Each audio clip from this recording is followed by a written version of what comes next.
Misguided teaching about the Trinity.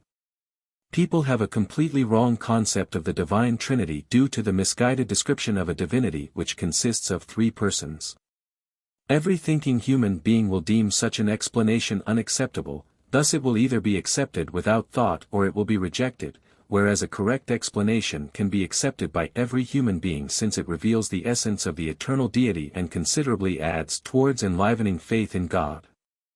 The concept of God has already become so vague to people that they find it difficult to have faith, and if they are now expected to understand the deity as three persons as well, the concept becomes even more confused, and faith will waver. Indeed, rightly so, because in order to believe in a three-person God, the intellect has to be completely detached. But God has given the human being intellect for the purpose of assessing what he should believe. But with divine assistance, i.e. through the Spirit of God, the intellect can certainly acknowledge a divinity if it is truthfully instructed. In that case even the keenest intellect will not refuse to agree. But this truth reveals God's being in the manner that unites love, wisdom, and strength within itself, that one is unthinkable without the other, that love is the fundamental concept from whence wisdom emerges and both express themselves through the strength of will.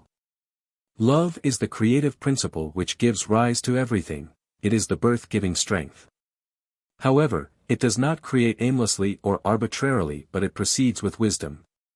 Whatever God's wisdom knows to be good, and right is accomplished by his will if love urges him to do so. It is the concept of a supremely perfect being. Because love, wisdom and omnipotence are evidence of a perfect entity, which cannot be exceeded further.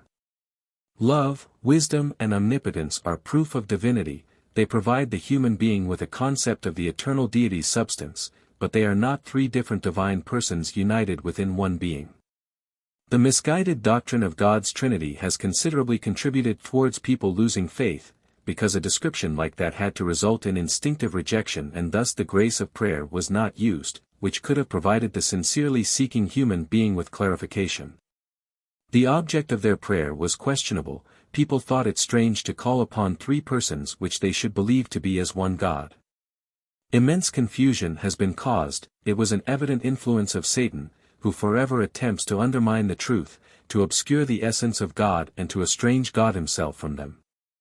The fact that this misguided teaching was accepted in the first place testifies of the darkened spiritual state of those who, due to their complete lack of enlightenment, did not possess any means of discrimination and hence had been excellent tools in Satan's hands to distribute this teaching and with this to endanger the faith in a manner as rarely a misguided teaching had achieved.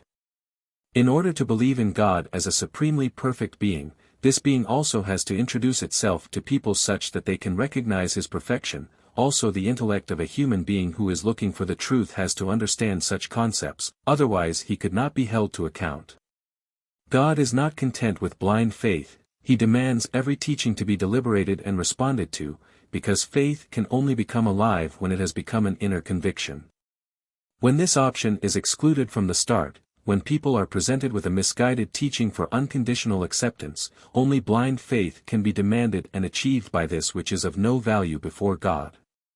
On the contrary, it is far more damaging to the soul, especially when God's image becomes distorted and thereby the love for him cannot arise, which is absolutely essential in order to become blessed.